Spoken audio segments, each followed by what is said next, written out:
नमस्कार, आप देख रहे हैं बहस बिहार की। मैं हूं आपके साथ सुकन्या सिंह। आरजेडी के बड़हरा विधायक और इस बार के बड़हरा से प्रत्याशी पर गंभीर आरोप लग रहा है। डराने धमकाने के साथ जाति सूचक शब्दों के इस्तेमाल का भी आरोप लग रहा है। आरोपी विधायक की गुंडई वाली ऑडियो वायरल है। SC/ST थाने में शिकायत कर दी गई है, जिसके बाद सवाल है कि क्या गुंडागर्दी से जीतोगे चुनाव।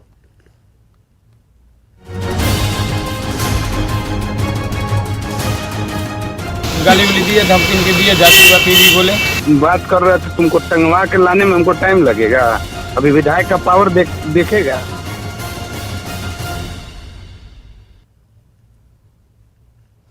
इसी मुद्दे पर आज हम चर्चा करेंगे और चलिए सबसे पहले अपने गेस्ट से आपका परिचय करा दें। आज आरजेडी की तरफ से पक्ष रखते नजर आएंगे आरजेडी नेता मृत्युंजय तिवारी। उनको बुलाया तो गया है, उनका इंतजार चल रहा है, देखना है कि आज डिबेट में वो शामिल होते हैं या नहीं, आरजेडी की तरफ से कोई जवाब वो देते हैं या नहीं। वहीं बीजेपी की तरफ से अपनी बात रखेंगे बीजेपी नेता रामसागर सिंह, जेडीयू नेता सुहेली मेहता जेडीयू की तरफ से अपनी बात रखेंगे, कांग्रेस की तरफ से अपना पक्ष रखते नजर आएंगे कांग्रेस नेता आजिम बारी। तमाम सवालों पर एक्सपर्ट कमेंट देते नजर आएंगे वरिष्ठ पत्रकार रवि उपाध्याय। चलिए चर्चा को आगे बढ़ाएंगे, लेकिन सबसे पहले जरा वो वायरल ऑडियो भी आप सुनिए।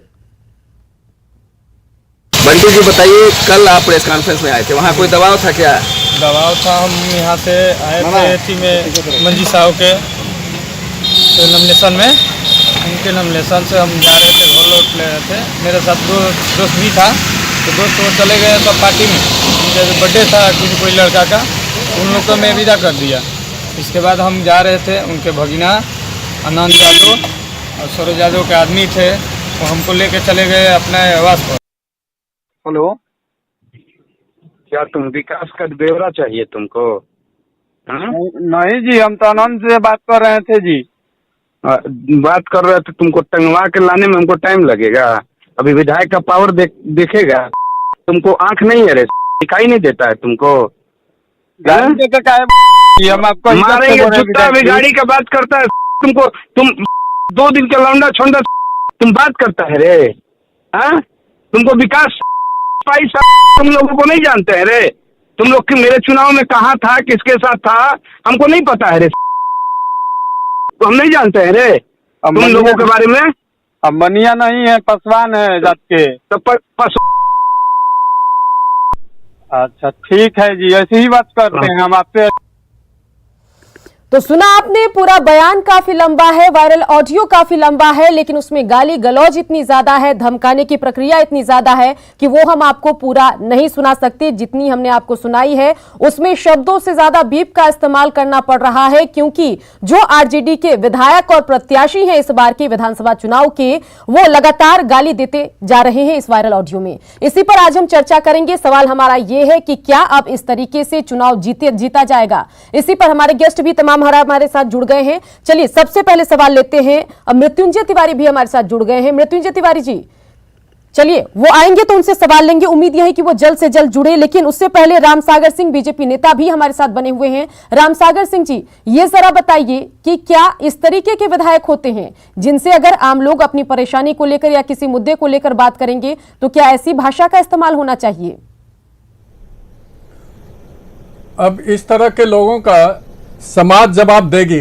ये तो प्रत्याशी हैं, चुनाव में उतरने ही जा रहे हैं, ये तो विधायक को भी बदनाम कर रहे हैं और पार्टी को तो बदनामी मिल ही रही है, ये विधायक को भी बदनाम कर रहे हैं। इनको अपने भाषा का, शायद ये अपने 2005 के पहले वाले काल में चले गए थे और जैसे उस समय धमका करके, गाली दे करके, राइफल के जोर पर और बूथ कब्जा कर करके ये शासन में आया करते थे, शायद उनको यही एहसास हो रहा था कि मैं उसी काल में हूं। लेकिन उनको, सरोज जी को याद रखना चाहिए कि यह सुशासन का काल है। जब आप इस तरह का भाषा का इस्तेमाल करेंगे तो प्रशासन आपके ऊपर काल बन करके छाएगा और आपको अच्छा जवाब प्रशासन के द्वारा भी मिलेगा और जनता के द्वारा भी आपको अच्छा जवाब मिलेगा। इन बातों को ध्यान में रखना चाहिए। चलिए, वो राम बंटी सागर सिंह पासवान सही को- बात वो आपने तो- कही, लेकिन वो इन तो सब के बीच बनिया- अपने बनिया- दर्शकों को हम बनिया बता को दें कि भी लगातार गाली आरजेडी देते नेताओं हैं, को हम अपने को भी डिबेट में गाली बुला देते रहे हैं। हैं। इस मुद्दे पर हम चर्चा करना चाह रहे हैं कि आरजेडी की तरफ से कोई सफाई दी जाए और साथ ही आश्वासन भी दिया जाए कि ऐसे प्रत्याशियों का क्या सिंबल इनसे वापस लिया जाएगा, क्या ऐसे प्रत्याशियों को, ऐसे विधायकों को पार्टी से बाहर किया जाएगा कि नहीं किया जाएगा। सवाल कई है हमारे पास, लेकिन जवाब आरजेडी के नेताओं के पास कुछ भी नहीं है, इसलिए उन्होंने डिबेट में आने से इनकार कर दिया है। और चलिए अगला सवाल लेते हैं जेडीयू नेता सुहेली मेहता से। सुहेली मेहता जी, सुना आपने, वायरल वीडियो हमने चलाया, क्या ऐसे विधायक हैं, क्या जेडीयू बीजेपी की सरकार यहां बिहार में चल रही है, ऐसे विधायकों को आपने खुली छूट दे रखी है क्या? देखिए, ये इन लोगों की पुरानी परंपरा है। इनके पार्टी के कुछ लोग ऐसे हैं जो इसी तरह का संस्कार वो पालते हैं, और जिस तरह से आज सरोज यादव के आदमी द्वारा या उनके द्वारा जिस तरह की धमकी दी गई है, ये लोकतंत्र है। लोकतंत्र में जनता इस तरह की बातों को बर्दाश्त नहीं करती है। और जहां तक बात है सिंबल देने की, तो जो नेता धमकी दे रहे हैं, ठीक है, पार्टी ने सिंबल तो दे दिया, लेकिन टिकट पार्टी दे दिया, अब सर्टिफिकेट तो जनता को दे देना चाहिए, और देगी भी जनता। खासकर बिहार की महिलाएं, उनको ये समझ में आ रहा है कि हमें क्या करना है, हम किस तरह के काल में सुरक्षित रह सकते हैं। जब आज एक प्रत्याशी के रूप में इस तरह की धमकी एक नेता दे सकते हैं, तो आप समझिए, अगर जनता को धोखे में भी अगर जनता इस तरह के प्रत्याशी को सर्टिफिकेट देती है, जनता जिता कर भेजती है, तो आगे आप समझ सकती हैं कि बिहार में आगे क्या होगा। इसलिए बिहार की जनता होशियार है, आधा पेट में भी, आधा पेट भरकर भी वो पॉलिटिकल एनालिसिस करती है, और हमें किसे जिताकर मैदान में लाना है, किसे सर्टिफिकेट देना है, ये बिहार की जनता अच्छी तरह समझती है।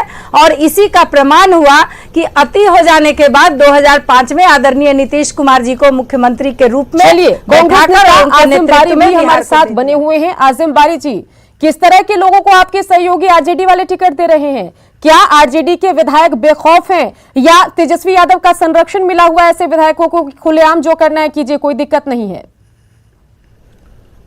आरजेडी कांग्रेस की सहयोगी जरूर है, लेकिन आरजेडी में किसको टिकट, ये आवाज जी बिल्कुल आजिम बारी जी, आपकी आवाज क्लियर आ रही है, बात आरजेडी किसको टिकट दे रही है, नहीं दे रही है, ये टिकट का मामला आरजेडी का मामला है। कांग्रेस सहयोगी जरूर है। दूसरी बात यह कि आज आरजेडी के एक विधायक ने बोला, गलत बोला, सही बोला, जो आपने दिखाया वो कहीं से उसको सराहाया नहीं जा सकता है। लेकिन मैं 100 इस तरह के बीजेपी और जेडीयू के नेताओं की तस्वीर दिखा सकता हूं जो इससे भी असभ्य बातें कहा करते थे और इससे भी गंदी बातें कहा करते थे, और उसकी बातें की चर्चा आज नहीं कर रहे हैं। अभी ये कह रहे हैं कि आधी रोटी खाएंगे, और उसके बाद भी हम नीतीश कुमार की बात कर रहे थे। तो आधी रोटी पर तो आपने ला दिया बिहार को, तो आज विकास के नाम पर आपने सरकार बनाई थी, आज विनाश के नाम से बना के बिहार को खड़ा कर दिया।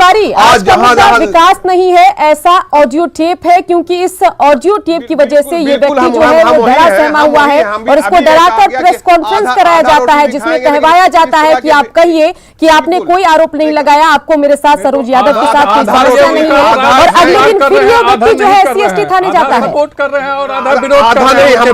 आपकी तरह कांग्रेसियों का संस्कार नहीं है, अपनी संस्कारी वाली बात मत कीजिए। मैं किसी भी तरह से इस तरह के लोगों का, इस तरह का जो एक आज में बता दिए, रोज तो आप बलात्कार में फंसे जा रहे हैं। हर दिन तो आपके सोशल मीडिया पर एक भारतीय जनता पार्टी के नेताओं का बलात्कार में तस्वीर निकल रही है, उसके बाद भी आप बोल रहे हैं गलत गाल है।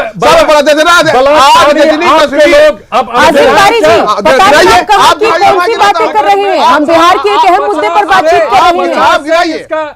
आप गिनाइए और मैं भी गिनाता हूँ। आप काउंट नहीं कर पाएंगे। वही तो कह रहे, आप गिनाइए, मैं भी गिनाता हूँ। चलिए, अब हमको संस्कार की बात नहीं दिखाइए। हम ये कहना चाहते हैं कि जो गलत है सो गलत है, इसमें कहीं दो मत नहीं है।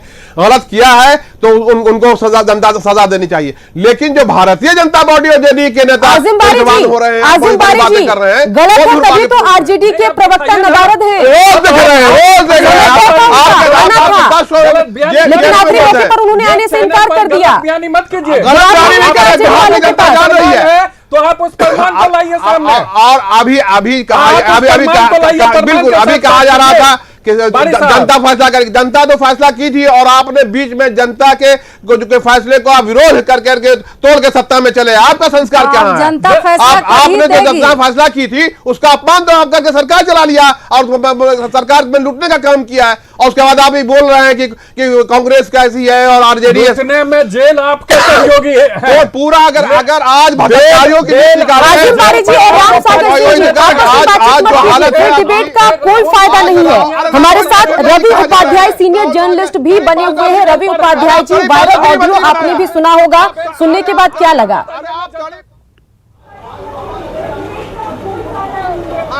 वो खत्म है और राहुल जी को जाएगा दिखाए वकालत जाने क्या। देखिए, इस सभ्य समाज में किसी को भी इस तरह से अपशब्द बोलने का अधिकार नहीं है, चाहे वो विधायक हो, सांसद हो, नेता हो, मंत्री हो, किसी को बोलने का अधिकार नहीं है। ये बहुत ही दुर्भाग्यपूर्ण है और किसी भी समाज के लोग हो, गरीब हो, महागरीब हो, किसी को भी इस तरह से नहीं बोलना चाहिए। और यदि वो बोलते हैं तो वह गलत, और इस तरह की बात अगर यदि वो विधायक ने कहा है और तो उसकी जांच होनी चाहिए, और जांच होकर के जो उचित कार्रवाई होनी चाहिए, न्याय संगत कार्रवाई होनी चाहिए। क्योंकि देखिए, अभी ऐसे में विधानसभा का चुनाव भी अभी है और वो इस तरह से बोलते हैं तो चुनाव आयोग को ही इस पर संज्ञान लेना चाहिए। चुनाव आयोग को संज्ञान लेकर के इस पर कार्रवाई करनी चाहिए कि इस तरह से अपशब्द और अभद्र भाषा का व्यवहार किया गया किसी व्यक्ति पर, तो यह बहुत ही दुर्भाग्यपूर्ण है। इसकी जितनी भी इस तरह की निंदा की जाए कम है, और निश्चित तौर पर चुनाव आयोग को इस तरह का बनाना चाहिए कि अगर यदि कोई इस तरह का बात कोई बोलता है तो वो उस पर कार्रवाई करे चुनाव आयोग।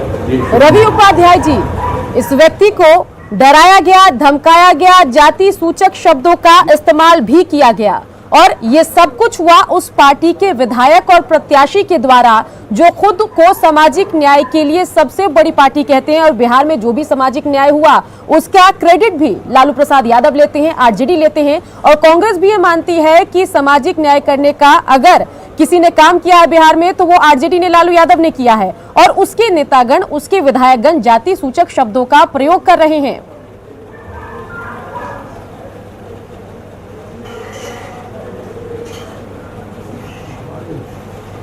आवाज नहीं मिल रहा।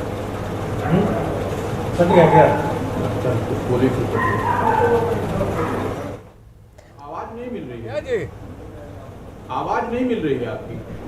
तो चलिए इनसे जुड़ने की हम कोशिश करेंगे, लेकिन इन सब के बीच हमारे साथ सुहेली मेहता, जेडीयू नेता भी बनी हुई है। सुहेली मेहता जी, चलिए, हम कितनी भी जो दोष है वो आरजेडी को दे दे, चलिए समझ में आता है, लेकिन जेडीयू को, बिहार सरकार को भी तो जिम्मेदारी लेनी पड़ेगी पूरे मामले पर। इस व्यक्ति पर आरोप लगा और सरोज यादव की हम बात कर रहे हैं, फिर उसने जो पीड़ित व्यक्ति है उसको डराया, धमकाया और उसके साथ बैठकर प्रेस कॉन्फ्रेंस भी की। हारकर इस व्यक्ति ने SC/ST थाने में जाकर शिकायत की और वहां पर अभी वो SC/ST थाने में बैठा हुआ है। हमारी टीम उनसे बात करने की कोशिश कर रही है, लेकिन उसको बात भी करने नहीं दी जा रही है। ये सब कुछ तो बिहार सरकार के अंदर ही हो रहा है, क्या कहेंगी? बिहार पुलिस भी सक्षम है और जो SC/ST आयोग है वो भी पूरा सक्षम है।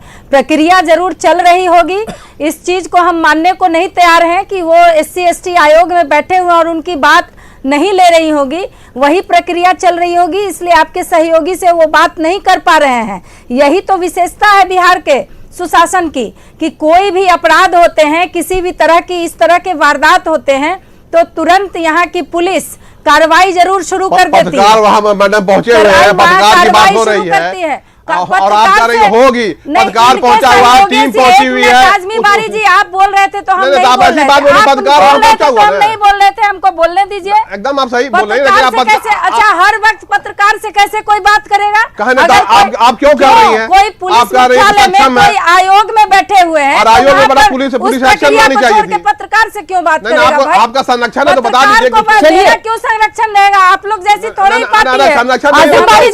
चलिए, टिकट देके बेली मेहता की हर बात पर तो आप जवाब दे रहे हैं, राम सागर सिंह बीजेपी नेता भी कुछ कह रहे हैं, तो लगातार आपकी टोका टाकी चल रही है। लेकिन जब बात आरजेडी पर आती है, जो आपकी सहयोगी है, तो आप बिल्कुल चुप हो जाते, कहते हैं कि इससे हमारा कोई सरोकार नहीं है। ये बताइए कि इस पूरे डिबेट में मृत्युंजय तिवारी हमारे पटना स्टूडियो से आकर लौट गए, कहे कि मैं इस डिबेट का हिस्सा नहीं बनूंगा। आखिर ऐसा क्यों? अगर उनके पास कोई आधार था, कोई बात रखने को थी, कोई बचाव का उनका नजरिया था, तो फिर उनको डिबेट में शामिल होना चाहिए था। क्यों बिना डिबेट में शामिल हुए वो वापस चले गए? ये बताइए। क्यों बीजेपी आरजेडी की डिबेट में आई नहीं आई, ये तो आरजेडी के लोग बता सकते हैं। सहयोग करने के लिए करिए, हम आपके पक्ष में बोलेंगे। डालने की जिम्मेदारी आज कांग्रेस उठा ली है। कांग्रेस नहीं उठाई, हमने सबसे पहले आते के साथ मैंने आते के साथ कहा कि जो बातें हुई हैं वो गलत हुई हैं, उस पर कार्रवाई होनी चाहिए। लेकिन दुर्भाग्यपूर्ण बात यह है, उससे ज्यादा खराब बात यह है कि सुन लीजिए ना, आप क्या कर रहे हैं? आप इसका अरे आप सरकार में बने हुए हैं, आप कार्रवाई नहीं कर रहे हैं, आप पत्रकारों को मिलने नहीं दे रहे हैं। तो कार्रवाई करवा रहे हैं। हमारे दल के अगर कोई ऐसा नेता प्रत्याशी करेंगे तो मेरे दल के तरफ से निश्चित रूप से बिहार की जनता जानती है कि आप कितना कार्रवाई करते हैं, क्या नहीं करते हैं। रवि उपाध्याय जी, क्या आपको आवाज मिल पा रही है? बिल्कुल बिल्कुल आपकी जानती है बिहार की जनता कि आप कितना कार्रवाई करते हैं और कितना सहभागी होते हैं भ्रष्टाचार से लेकर राजनीतिक अगर इनसे कोई सवाल पूछा जाएगा तो वे एक दूसरे की हिस्ट्री को खंगालना शुरू कर देंगे। सीनियर जर्नलिस्ट रवि उपाध्याय भी हमारे साथ जुड़े हुए हैं। रवि उपाध्याय जी, देखिए किस दिशा में ये डिबेट जा रही है। आरजेडी नेता बिहार पटना स्टूडियो आकर लौट जाते हैं, डिबेट का पार्ट नहीं बनते हैं, शायद उनके पास कोई जवाब नहीं है। मृत्युंजय तिवारी पटना स्टूडियो पहुंचे थे, लेकिन वहां से वो वापस लौट जाते हैं, कहते कि मैं डिबेट का पार्ट नहीं बनूंगा। क्या कहेंगे आप रवि उपाध्याय, ये बताइए। नहीं, देखिए आरजेडी प्रवक्ता मृत्युंजय तिवारी आए कि नहीं आए वो हम नहीं कहते हैं, लेकिन आरजेडी की ओर से निश्चित तौर पर वो बिहार की मुख्य विपक्षी पार्टी है, उसको अपना पक्ष रखना चाहिए था। कौन रखेगा कौन नहीं रखेगा यह तो आरजेडी को तय करना है, और उसने चुनाव को लेकर के अपना पैनल भी बनाया है कि कहां किस टीवी में डिबेट में किसको जाना है, क्या रखना है। तो वो निश्चित तौर पर ये आरजेडी का अंदरूनी मामला है, लेकिन इस पर आरजेडी को बोलना चाहिए तो अगर वो सही है गलत है। और हमारी तो यही मांग होगी, हम तो यही चाहेंगे कि इस तरह की बात की जितनी भी कई शब्दों में निंदा की जाए वो कम होगी। क्योंकि और ये देखिए, ये कंसर्न व्यक्ति ने SC/ST थाना में मामला दर्ज करा दिया है और उसके बाद इस पर कार्रवाई होनी चाहिए। निश्चित तौर पर इसकी जांच हो और जो भी कार्रवाई हो विधि सम्मत हो, इस पर कार्रवाई होकर के होनी चाहिए कंसर्न व्यक्ति पर। और चुनाव आयोग को भी इसको देखना चाहिए कि क्यों ऐसा हो रहा है चुनाव के समय। देखिए, ये दलित महादलित और ये जो भी होगा ये गलत डायरेक्शन में चुनाव चला जाएगा। फिर हम बार बार इस बात को कई दफा कह चुके हैं, तो इस तरह की बात नहीं होनी चाहिए चुनाव में। तो ये नहीं तो फिर चुनाव ही दूसरे डायरेक्शन की ओर चला जाएगा। चलिए, क्या कुछ हुआ बता दें कि जो पीड़ित व्यक्ति है उसका नाम है बंटी पासवान और जो आरोपी विधायक है उनका नाम है सरोज यादव। और सरोज यादव का जो ऑडियो है वो वायरल हो रहा है। उम्मीद ये थी कि जब आरजेडी की तरफ से उनके प्रवक्ता मृत्युंजय तिवारी यहां पर बैठेंगे, जैसा कार्यक्रम तय था उस लिहाज से अगर बैठेंगे तो शायद वो कुछ कहेंगे कि इस विधायक पर कार्रवाई होगी, ऐसे लोगों को हम टिकट अगर दे चुके हैं तो टिकट वापस ले लेंगे। लेकिन आरजेडी की तरफ से कोई यहां पहुंचा ही नहीं। ये सबसे दुखद पहलू है इस डिबेट की, इस चर्चा की अगर हम बात करें तो। राम सागर सिंह बीजेपी नेता हमारे साथ बने हुए हैं। राम सागर जी, जिस तरह का रसूख यहां पर विधायक साहब दिखाते हुए नजर आए, उस पर आप क्या कुछ कहेंगे? ऑडियो से लग रहा है कि रसूख है विधायक साहब को, कहते हैं कि घर से उठवा लेंगे, तुम हो कौन, तुमने वोट किसको दिया, हमसे काम की उम्मीद क्यों करते हो, इस तरह की बातें वो कर रहे हैं। रसूख तो वो दिखाए हैं, वो विधायक समाज को भी वो बदनाम कर रहे हैं, विधायक जैसे शब्द को बदनाम कर रहे हैं सरोज जी। इसका भी कम से कम उनको ख्याल रखना चाहिए था। और जिस समाज को ये बनिया और पासवान जाति को जाति सूचक शब्द यूज कर करके गाली दिए हैं, वो दोनों समाज इनको जवाब देगी। सरकार क्या कर रही है इसका जवाब दीजिए ना। सरकार क्या कर रही है इसका जवाब दीजिए। समाज की बहुत चिंता है आपको। विधि सम्मत क्या होता है? विधि सम्मत क्या होता है? FIR हुआ, अरेस्ट कीजिए विधायक को। होगा नहीं करिएगा, आप नहीं कीजिएगा, आप इसलिए नहीं कीजिएगा कि आप झूठे लोग हैं, आप झूठे केस करवाते हैं। आपने अभी एक आरजेडी एक दलित की हत्या करवा करके आपने झूठा एफआईआर करवाया आरजेडी के नेता पर, इसलिए आप लोग झूठे लोग हैं। अगर उसने गलत काम किया है तो आप हम तो एक्सेप्ट कर रहे हैं कि अगर गलत काम किया है जितनी हम भी बात रख रहे हैं आरजेडी वाले क्यों नहीं रख रहे हैं? अगर आप झूठे हैं तो यही आकर आरजेडी के प्रवक्ता यही बात कह देते कि तेजस्वी यादव को गिरफ्तार, आप क्यों कह रहे थे, आप क्यों कह रहे थे कि तेजस्वी यादव को गिरफ्तार किया जाए? हमारी पार्टी, आप क्यों हमारी सरकार ने दूध का दूध और आपका दूध का बारी करने वाली नहीं है। ये तो साबित कर दिया। अरे तो आप क्यों कह रहे थे कि तेजस्वी यादव को गिरफ्तार किया जाए? आप ये सुकन्या जी, मैं ये पूछना चाहता हूँ कि वो भी दलित थे, दलित की हत्या हुई, क्रिमिनल ने किया। जिस व्यक्ति की हत्या हुई थी उसका वीडियो वायरल था, वो खुद कह रहा था कि तेजस्वी यादव ने उससे किस तरीके से बातें की, किस तरीके से उसे टिकट के लिए पैसा मांगा गया। बात करना और हत्या करने में फर्क है सुकन्या जी। हाँ, बात करना हत्या करना दोनों दो चीज है। और खैर हम इस मुद्दे पर आज बात नहीं कर रहे हैं, आज हम बात कर रहे हैं बंटी पासवान की, बड़हरा विधायक सरोज यादव की हम बात कर रहे हैं, आरजेडी प्रत्याशी सरोज यादव की हम बात कर रहे हैं, उसी पर बातचीत कीजिए। लेकिन आपकी सरकार नहीं चाहती है कि गिरफ्तार करे, आपकी सरकार इसी तरह की चर्चा करा करके और आपके ये आप कहां से निर्णय ले लिया कि नहीं अब तक क्यों नहीं हुआ? आपकी सरकार अक्षम है। सरकार अभी चुना, अब अभी कार्रवाई किया जाएगा। कब किया जाएगा? कार्रवाई के नाम पर 15 साल आप गुजार दिया। पहले भी कार्रवाई के नाम पर 15 साल आप गुजार दिया। 15 साल में तो सब क्रिमिनल घूम रहा है, आप तो कुछ नहीं किया। लॉ एंड ऑर्डर समाप्त हो चुका है बिहार का। आप विकास के नाम पर विनाश की राजनीति करने वाले लोग प्रत्याशी बनाएंगे। आनंद सिंह जैसे और आपके साथ थे नीतीश कुमार आशीर्वाद, आशीर्वाद देते तो बहुत अच्छा था। आनंद सिंह जैसे प्रत्याशी बनाया जा रहा है। नीतीश कुमार आशीर्वाद देते अच्छा था। नीतीश कुमार, अरे नीतीश कुमार के बाबू एक बात बताइए, आज हम आनंद सिंह के मसले पर बात कर रहे हैं, क्या आज हम अनंत सिंह के मसले पर बात कर रहे हैं, राज बल्लभ यादव के मसले पर बात कर रहे हैं? नहीं कर रहे हैं। आज हम सरोज यादव के इशू पर बातचीत कर रहे हैं, जिसने बंटी पासवान के साथ धमकाया है, उनको जबरन उनसे प्रेस कॉन्फ्रेंस करवाया गया है। ये सब लोगों ने देखा है, दोनों तस्वीर वायरल है, प्रेस कॉन्फ्रेंस की भी फोटो वायरल है, और जो जिन शब्दों का ऑडियो में किया गया वो ऑडियो भी वायरल है। सुनना नहीं चाहते हैं ये प्रक्रिया को समझने की प्रक्रिया। नीतीश कुमार जब आनंद सिंह से आशीर्वाद लेते थे अच्छा लगता था, तबियत खराब कर रहे हैं, लगातार खांस रहे हैं, आराम से बात कर लीजिए, वो अच्छा लग रहा था। चलिए आशीर्वाद दे रहे हैं। आजम बारी जी, आप पानी पीजिए। हमारे साथ सुहेली मेहता जेडीयू नेता भी बनी हुई है। सुहेली मेहता जी, ये बताइए, सही तो कह रहे हैं कि अगर आपने अभी तक कार्रवाई क्यों नहीं करवाई इस पूरे मामले पर? अरे तो कार्रवाई 1 घंटे के अंदर थोड़ी हो जाएगी, वो जांच हो रहा होगा। आखिर चर्चा का विषय बनाएंगे तब जिस विषय के बारे में कह रहे हैं कि जिस दलित के बारे में उसकी पत्नी एफआईआर की थी, तो उनका भी जांच हुआ, तब ना साबित हुआ कि ठीक है ये गलत आप क्यों चर्चा करने लगे कि गिरफ्तार करो? तब ना, तो आज कार्रवाई होगी। ये प्रक्रिया में है, SC/ST थाने में है, आप अपनी कार्रवाई करेगी कि आजमी वाली के कहने से थोड़े ही इनके। अरे आप अपनी कार्रवाई कीजिए ना, आपकी सरकार है, आप तुरंत पुलिस भेज के गिरफ्तार करवा लीजिए। नहीं चाहते हैं, इनको संगत का असर हो गया है, इसलिए ये इस तरह से बोल रहे हैं। कन्या जी, हम ये कहना चाहते हैं कि अगर उसने किया है तो आप गिरफ्तार करा दीजिए। आपकी सरकार है, 5 मिनट का काम में गिरफ्तार कराइए। गिरफ्तार होगी, लेकिन आप गिरफ्तार नहीं कराइएगा, आप राजनीति कीजिएगा। लेकिन जो हुआ है वो आप राजनीति बंद कीजिए, आप राजनीति बंद कीजिए, आप राजनीति बंद कीजिए। वो किसी भी व्यक्ति को इस तरह की धमकी देते हैं तो वो सजा के हकदार हैं, एकदम हम आपके साथ हैं। लेकिन आप राजनीति बंद कीजिए, आप राजनीति बंद कीजिए, आप राजनीति बंद कीजिए, गिरफ्तार कीजिए, गिरफ्तार कीजिए। आप गलत पर आप बाद में दीजिएगा, पहले अपने सहयोगियों को ये सलाह दीजिए कि इस तरह की धमकियां ना दे। हाईटेक जमाना है, ऑडियो वायरल हो जाता है, फोटो वायरल हो जाता है, जरा उनको भी कभी जाकर समझा दीजिए। धमकी देना गलत है। मैंने आपके चैनल में आते के साथ कहा कि गलत है, लेकिन हम ये पूछना चाहते हैं कि जिस तरह से लोग उसकी राजनीति कर रहे हैं, उनको राजनीति करने से बजाय राजनीति कार्रवाई कोई करनी नहीं चाहिए। कर रहा है। राजनीति कोई नहीं कर रहा है। आसिम बारी जी, क्या करें अगर आप कह रहे हैं राजनीति कर रहे हैं, एक अनुसूचित जाति के व्यक्ति बलवीर पासवान के साथ किस तरह का व्यवहार हुआ आपने देखा।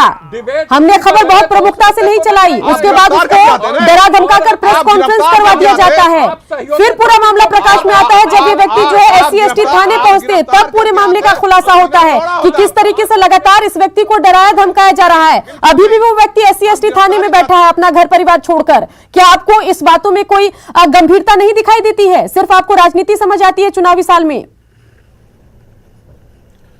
बीजेपी को सिर्फ राजनीति समझ में आती है, सत्ता है उनके पास, वो चाहते हैं तो गिरफ्तार करके मामले को समाप्त करते, लेकिन वो गिरफ्तार नहीं करना चाहते हैं, इस पर राजनीति करना चाहते हैं और वो राजनीति कर रहे हैं। इसलिए हमें कहते हैं कि आप पहले कीजिए। आनंद सिंह की चर्चा आपने कर दिया, आनंद सिंह से जब नीतीश कुमार तो अच्छा लगा। बात उठी है तो यहाँ पर जो आपके विरोधी हैं वो सवाल तो उठाएंगे, लेकिन जिन पर बात उठी है वो जवाब देने के लिए यहाँ पर मौजूद ही नहीं है। आरजेडी प्रवक्ता मृत्युंजय तिवारी स्टूडियो आकर लौट गए, डिबेट में उन्होंने पार्ट नहीं लिया। जब उनको इश्यू का पता लगा तो वो वापस अपने घर चले गए, कहे कि मैं इस डिबेट का हिस्सा नहीं बनूंगा। क्या उनके पास कोई जवाब नहीं? क्या आरजेडी के पास कोई जवाब नहीं है? जी मैं तो एक्सेप्ट कर रहा हूँ कि जो बात बोले हैं वो असभ है, गलत है, नहीं होना कर रहे हैं और कुछ दिन में सीख के ये भी लेकिन स्टार्ट करेंगे। हम क्या करेंगे? आप तो कर रही हैं, करेंगे और अपने दर्शकों को बताएं कि ये जो व्यक्ति है सरोज यादव इसका नाम है, ये बड़हरा से विधायक है और इस बार भी आरजेडी का प्रत्याशी है। आरजेडी की तरफ से इसको टिकट मिल चुका है और जो वीडियो, इसका जो ऑडियो वायरल हुआ है वो भी हमने आपको डिबेट की शुरुआत में ही आपको दिखाया और आगे भी इस पर हम चर्चा करते रहेंगे। बने रहिए, जल्द लौटेंगे।